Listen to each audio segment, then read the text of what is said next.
Barbados continues to fight for reparatory justice from former colonizers.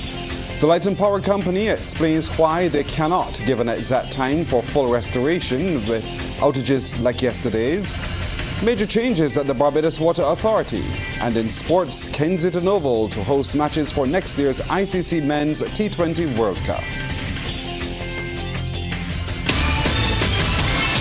Broadcasting from our studios in the Pine St. Michael, this is CBC NewsNight, starting now.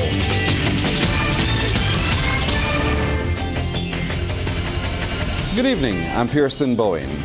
Barbados is to resume discussions on reparatory justice with Europe. Prime Minister Mia Amor Motley, in announcing the plans, says it's an issue both sides must confront. The conversation King Charles told us at the opening of the Commonwealth Heads of Government when he was Prince Charles was a conversation whose time had come, that of reparatory justice. But it can't be a slow conversation taken up when people feel like. It has to be a conversation in which equal partners discuss. It cannot be an act of charity of those who simply feel that their conscience must be cleansed.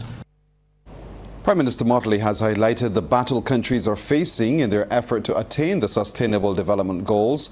She says the world is facing several issues, as highlighted in almost every speech at the ongoing UN 78th General Assembly. Ms. Motley says the climate crisis is draining oxygen, and she pointed to lives lost in recent floods in North Africa. According to her, despite some progress in the climate crisis fight, time is not on our side. There is still much to be done. The issues of debt sustainability cannot be left on the sidelines, particularly with the number of countries, more than 60 countries facing debt row today as we speak because of the polycrises. Countries being forced to choose between development and building of resilience to fight climate. In our small island states, we value education and healthcare and the dignity of life. And therefore it will be anathema for us to tell our citizens that we do not have the space to provide for you those things that were the promise of independence. Well, it's been a busy week for the Barbadian leader, who has been taking part in several meetings at the United Nations. Among them, the second annual gathering for the Global NCD Compact. During her contribution, Ms. Motley called attention to the issue of access to and cost of pharmaceuticals. She says the Global South must come together to see how best countries can get these drugs, as in many instances they are too expensive or not available. This is a major issue, and Dr. Tedros, I know that with Rwanda, with ourselves, with Guyana, we have been working to see how we can develop a manufacturing capacity in the Global South. Rwanda is well ahead, and I look forward to the opening of the facility later this year. In our own case, we have set out a commitment to put a framework in place for it, and we look forward to working not just with WHO, but those countries in the Global South, because if we do it together, then we can start looking at how best we can access at affordable rates monoclonal antibodies, mRNA technology, and all of the other things that our people hear about but do not necessarily have access to because of the expense. Bilateral engagements continued when Ms. Motley met with the President of Rwanda, Paul Kagame, on the sidelines of the General Assembly. The two leaders discussed furthering Rwanda and Barbados bilateral cooperation in areas of trade and investment, tourism, and more. Meanwhile, we're being told Barbados is making good progress with respect to universal access to health care. Minister of Health and Wellness, Dr. the Most Honourable Jerome Walcott, expressed confidence the country will continue to make strides in ensuring its citizens will have access to universal health coverage by the year 2030. Dr. Walcott was among the slate of ministers of health addressing a high-level meeting at the United Nations on universal health coverage. That meeting focused on the theme, Universal Health Coverage, expanding our ambition for health and well-being in a post-COVID world. He says Barbados is working to ensure its citizens receive appropriate care and support throughout every stage of life. Through this perspective, we have implemented a variety of programs tailored to specific age groups and needs, including maternal and child health, adolescent health, care of the elderly, and support for persons with disabilities. As it pertains to the elderly, among developing countries, Barbados now has one of the highest proportions of older persons, and indeed it is projected that by 2025, approximately 20% of our population will be persons over 65 and over. In response to this demographic shift, the government has undertaken a significant initiative in constructing a new geriatric hospital facility, which is set to be open in December 2024, which will place significant emphasis on rehabilitation. Minister of Foreign Affairs Kerry Simmons was among Caribbean representatives who met with the Prime Minister of Israel, Benjamin Netanyahu, in New York. Others present included the President of the Dominican Republic, the Prime Minister of Antigua and Barbuda, the Haitian Prime Minister, along with the Prime Minister of St. Kitts and Nevis. The leaders presented the current challenges their countries are facing in managing water resources and public health.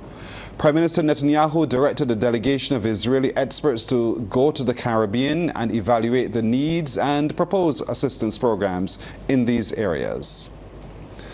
Well, grid instability caused by a number of renewable energy systems connected affected yesterday's restoration efforts after a widespread power outage. That's according to the Director of Operations with the Barbados Light and Power Company, Johan Graves.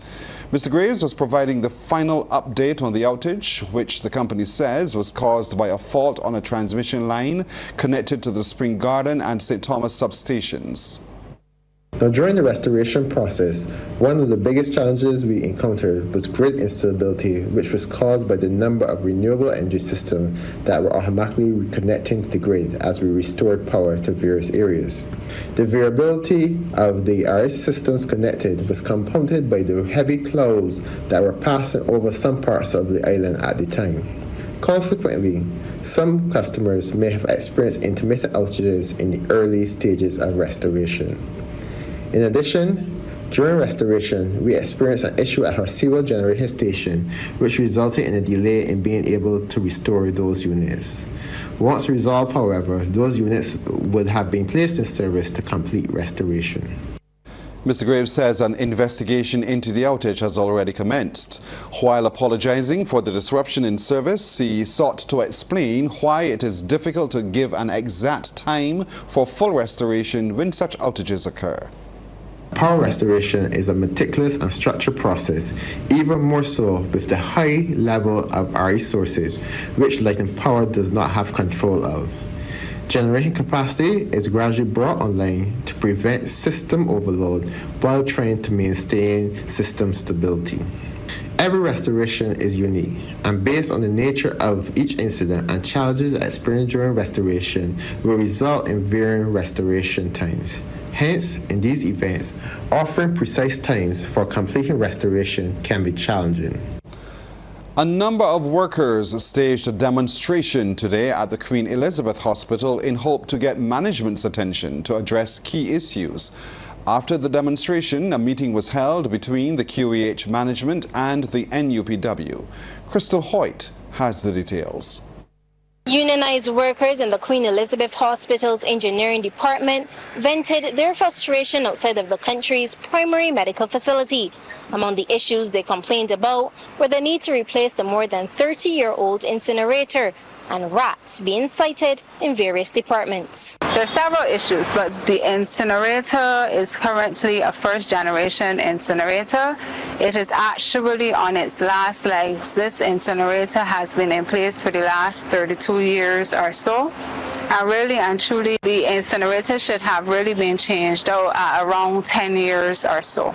The union fears that if the incinerator collapses, the QEH would be unable to burn medical waste, creating a health challenge. The union also raised the issues of procurement, restructuring, and rodents during that meeting. Reports came to us that there are several departments currently at the back end of the hospital which currently have rodent issues. The carpenters and the painters workshop, and also areas like the kitchen. The kitchen is where meals are prepared for the patients here at the hospital. So that is why the workers felt strong enough that this was an issue that we needed to bring to light. When I asked QEH Communications Specialist Shane Seeley if rats were running rampant as claimed by the workers and their representative, he had this to say. Rodents are not running rampant at the QEH Crystal. What I can tell you is that we have engaged the services of a private contractor. We've been seeing some rodents to the back of the hospital. Of course, the QEH is located right next to the wharf, and we know the situation around the Carinage area generally. What we've been able to do, the contractor, they've been able to put down 80 baiting stations, and we've engaged the Ministry of Health about that situation, and they're providing an additional 30 baiting stations so we can ensure that the rodents don't really come on to compound. But because of the nature of the location, we've had that problem to the back end. Of course, to the back end is also where we have the garbage disposal as well. So that's where you would normally find the rats. So that is being dealt with by the contractors. He added that replacing the incinerator is a priority issue for the hospital's board and management. I can tell you that right now we are negotiating funds for the purchase of a new incinerator, and there's a possibility that that could be more than one incinerator as well. The funds are to be made available by the end of this year. Mr. Seeley added that the safety and health of workers and patients remain a priority. Crystal Hoyt, CBC News. We're going to take a break here. When we come back, we'll tell you about changes to the Barbados Water Authority. Legislation from the 80s can no longer be allowed to run a 2023 institution. That's the position of Minister of Transport, Works and Water Resources, Cynthia Bradshaw. Wendy Burt joins us now as she gives us that was laid in an amendment to the Barbados Water Authority Act 1980, Cap 274. Wendy, tell us more about what transpired in Parliament today. Good evening. Good night to you, Pearson. The acting Prime Minister says she was there in the House to announce significant and important changes to the piece of legislation. It is not business as usual, and it cannot be business as usual. We can't have a 1980 piece of legislation trying to govern a 2023 institution, and neither can we have a 1980 piece of legislation governing an institution for the future. The general manager of 1980 didn't have to deal with desalination plants, as we do know, didn't have to consider the issues of climate change and the reduction of our groundwater supply. They didn't have all of the issues that affect us in terms of for the first time in many years, we have had a number of drought prohibitions where we've had to restrict persons from doing a number of things as it relates to potable water. Ms. Bradshaw says the BWA is a costly entity to operate and, despite a loan, still needs to tap into government's coffers. The BWA, therefore, really needs to make significant levels of profits if it's going to be sustainable, or it has to seek external investment. And if we are to deliver on the major infrastructural upgrades that are lying ahead in terms of our future, we need to have money. The reality is that back in August of 2016, the BWA would have received a loan of some $71 million from the Caribbean Development Bank to carry out a 20-year-long project to improve the efficiencies of the entity and to reduce wasted water by improving the inadequate infrastructure. In addition to this loan, the Barbados Water Authority requires about $30 million of capital expenditure investment from government per year. On the issue of collecting arrears, the minister says they have been making headway, but measures had to be put in place, including hiring lawyers, before action was taken. We've been quite successful with the commercial customers getting the revenue in. We had to engage some persons to do some phone calls to people to remind them that they need to come in and settle the accounts. We've had to engage a few attorneys to be able to help strengthen the team when it has to be ramped up to legal action. But generally, the approach was that we go after the commercial customers, obviously with the understanding that they may have a bit more disposable income first. And then, of course, we would start the process of engaging with our domestic customers. Again, I think the disconnections have started, but in many cases they have started after a process of calling the persons, asking them to come in, or in some cases agreements being not honored and no word being given to the staff of the Barbados Water Authority. A large part of the new legislation will address issues of zoning. She says areas like the Bell have been looked at and a study has found the old policy inadequate. That's it from the floor of Parliament. Pearson. Thank you so much, Wendy, for your report. In other news now, students at the Ann Hill School are getting help to beat the heat. The school has received an assortment of cooling fans from Cooperators General Insurance Company Limited at Upper Colombo Rock. This is a joint effort between the Staff Association and the insurance company. Marketing Manager Cheryl Ford says it's part of the company's social responsibility to the community it serves. We have adopted Ann Hill School over 10 years now, and we find that we have been able to come over here and see the needs that they have, things that we can help develop the school, the teachers and the students as well. So for the last 10 years or so, we've been assisting them, whether it may be just talking about painting the school rooms, providing equipment. Actually, we also did job attachments for their students at Cooperators General Insurance in order to assist them in the development of their students. Because we know they are special needs children, and we know that it's not easy. Well, the school's principal, Imelda Bell, says the donation is timely given the hot conditions prevailing in Barbados. On behalf of the Ann Hill School, we really want to say thank you very much for donating the fans to us to help beat the heat. It indeed is appreciated by all. From the first day that we came in during planning week, persons were, very concerned about the heat, and we know with more bodies in the room it would be even more difficult. So we really want to say thank you, and thank you for your continued support over the years. We at Ann Hill School really appreciate it. Well, Barbados joined other countries yesterday to mark World Alzheimer's Day under the theme Never Too Early, Never Too Late. Wendy Burt tells us the local association held a number of activities, including having more people wear the color purple to show support for the cause.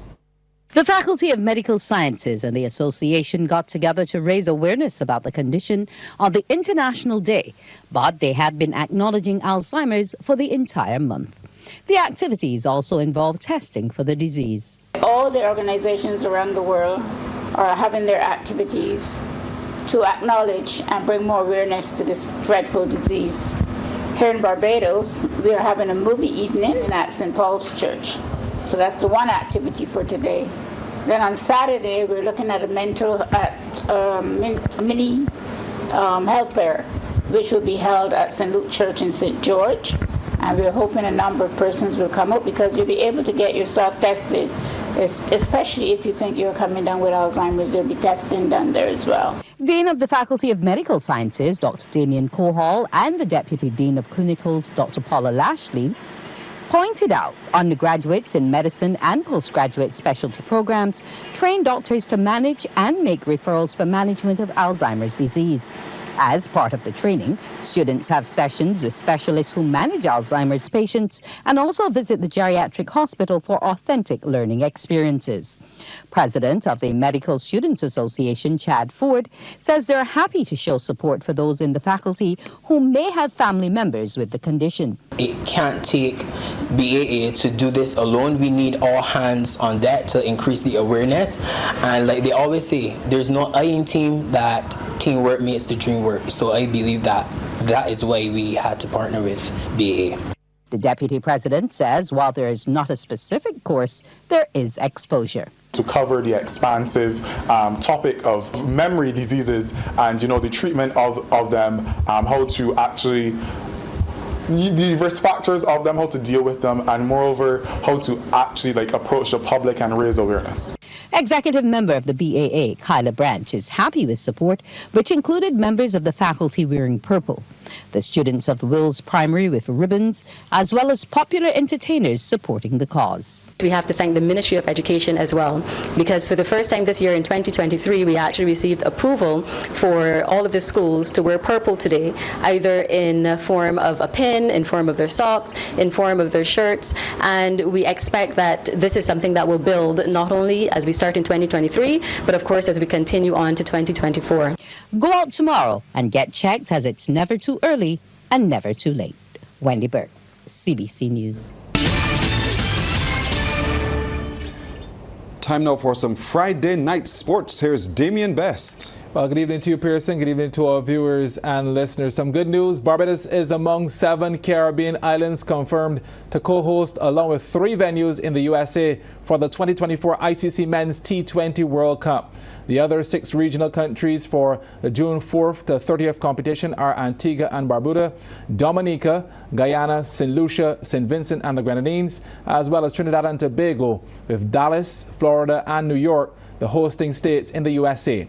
Cricket West Indies Chief Executive Officer Johnny Grave says it's an exciting moment as they gear up to host the largest men's T20 World Cup in history, with 20 teams playing in 55 matches. It's a big landmark for us at Cricket West Indies and for the ICC, because having this confirmation now that 7 of our host countries have made successful bids to host matches means that a lot of the work and the detailed planning that we need to do in order to make the most of this huge opportunity to host our 3rd men's ICC tournament in the West Indies, and this time in partnership with our friends at USA Cricket. It's really important that we get the match schedule, which is the next big thing for us to do, announced so that we can invite the world to come to the Caribbean next June and enjoy some exciting T20 cricket. Grave also said they're grateful to the governments of the Caribbean for their overwhelming response and enthusiasm. We're enormously grateful for the continued support we get from the governments of the West Indies. All of them that put forward bids have been successful in securing matches, which is great news. And we're really looking forward to some of the improvements that those governments have put forward in their proposals to us and the ICC in terms of ensuring that they're ready for what is the pinnacle of the men's game currently in terms of international top cricket. So it's a huge opportunity for the region to use the platform of hundreds of millions of fans watching the West Indies, watching our beautiful countries and our iconic venues. And we want everyone in the world to come to the Caribbean and experience what we have to offer. Will battle South Africa in their opening match of the ICC Under-19 World Cup, which bowls off in Sri Lanka in January 2024. Well, the 2016 champions, installed in Group B, clash with the young Proteas on January 14th at the Colombo Cricket Club on the second day of the 15th edition of the Global Showpiece, which runs from January 13th to February 4th. A world governing body, the International Cricket Council, unveiled the schedule today, which will see 16 teams competing across 41 matches at 5 venues. West Indies take on Scotland in their second game on January 17th, before coming up against old rivals England 2 days later. The Caribbean played host to the tournament last year when India emerged as champions by beating England in the final at the Viv Richards Stadium in Antigua. Time now for tonight's report on business. 10 Habitat, in partnership with CIBC First Caribbean Bank, has launched a series of scholarships for female entrepreneurs. The launch took place at 10 Habitat's New Wildy location, where temporary offices for entrepreneurs have been set up. 10 Habitat founder Selwyn Cambridge says they've observed a need to provide programs focusing on women. What we decided to do was to create a purpose-built program in the form of 10 Sisterhood to really address the deficit in programming and customized support that women founders require. And we're really excited to have CIBC come on board with us to offer scholarships to women to be able to access that support. This is a very passionate endeavor of mine personally, simply because I have a burning desire to develop the startup ecosystem both locally and regionally. And one of the critical driving forces to make that a reality is to empower women. Chief Executive Officer of CIBC First Caribbean, Mark St. Hill, says the sponsorship is worth several $1,000s. He says the aim is to help stimulate the creation of new female-led businesses. The $30,000 we are donating today is one of our many investments in our community. And again, I remind you that's $30,000 for this year, and in the next 2 years we will meet that with $30,000 more, and then for the third year. So today we are joining Tent Habitat and issuing a call for all female-led firms and aspiring women founders to apply to receive a full scholarship to Tent Habitat Business Support Program. The paints and coatings industry is moving from oil-based to water-based products. Word of this from Architectural Coatings Account Executive at Sherwin-Williams, Omar Mohammed. Speaking at the just concluded construction and design workshop, he told the Business Report their products are created to raise the standard of the construction industry in Barbados and the region.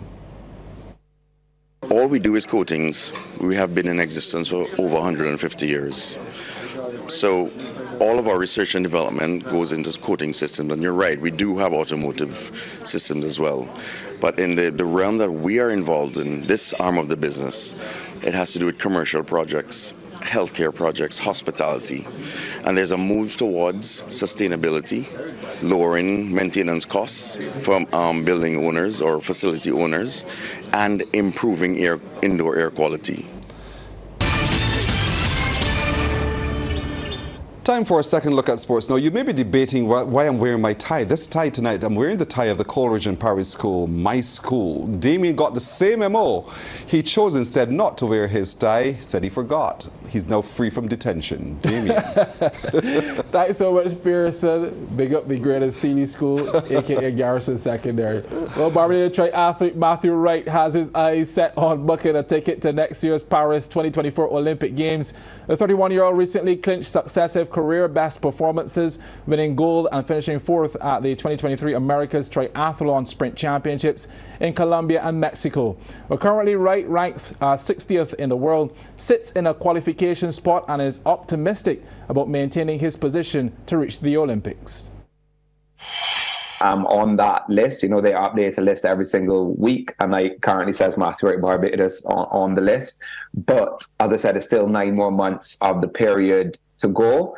So, of course, other athletes can continue to collect points and potentially knock me off the list, but I too can continue to collect points, which is the plan. I still have 3 races left for the season, and you know, me and my coach have been working out, you know, where roughly the points total will be that I can make it, you know, mathematically impossible not to qualify, and that's very realistic by the end of this season. Wright says he's in good shape to compete for the remainder of the season. I'm fully healthy, body is fully ready to go. I think the transatlantic trip from Colombia, where I won the Pan American Sprint Championships, back to the UK, where I'm based in Cardiff, in Wales, I think that really took it out of me. You know, the 2 races back-to-back weekends with a lot of travel from Mexico to Colombia as well. And then the travel transatlantic, you know, a 7-hour time difference, jet lag, and also the emotional and physical toll those 2 performances took out of me. I think it did take me a little longer than I was expecting to recover. You know, I was feeling pretty white for a good 7-8 days after the race, but the body feels back and ready to go now. Wright is slated to compete at the Brazilian World Cup on October 15th before traveling to Chile for a 2-week training camp to prepare for the Pan American Games. Well, the ladies' competition is expected to be keenly contested when the round of 16 in the Barbados Road Tennis Open gets going this weekend at the Dighton Power Roach facility in Bush Hall. Well, 4 players advanced from last weekend's matchups at Dover in Christchurch. Here's a look at some of that action. Ladies action from Dover. This is Susan Cool as ever Scanterbury in the far court playing Yvonne Small. Small started brightly. The drop shots from backcourt were sweetly executed. But Scanterbury, as usual, had the ability to direct the orchestra from one position. It wasn't long before Scanterbury started to pull away, with Small struggling to gain points. Up 14-9, Scanterbury will not only secure the first game at 21-12, but also the second at 21-11. Next up, Gaylan Edwards in blue versus Shari Hope, leading 16-8. Edwards breezed through the first game, 21-11. Her selection was pinpoint, while Hope's downfall was a lack of footwork. A switch of ends didn't matter. Learning exercise for Hope, losing the second and the match at 11. Marveline Neblett looked in good touch against Sandra Carter in pink. Some crunching forearm drives appreciated by the crowd. And the backarm drop shot should be respected as well. Carter actually held the lead momentarily, 12-10, before she was overtaken in clinical fashion, 21-14. Neblett would put the exclamation mark on the win with more eye candy, another passing shot. While it would finish 21-10 in the second in favor of Neblett, who advances to the round of 16. Excellent display from the ladies at Dover. Well, that's our time tonight. Thank you for spending yours with us. I'm Pearson Bowen. For the crew, to all of you, good night. Have a wonderful weekend.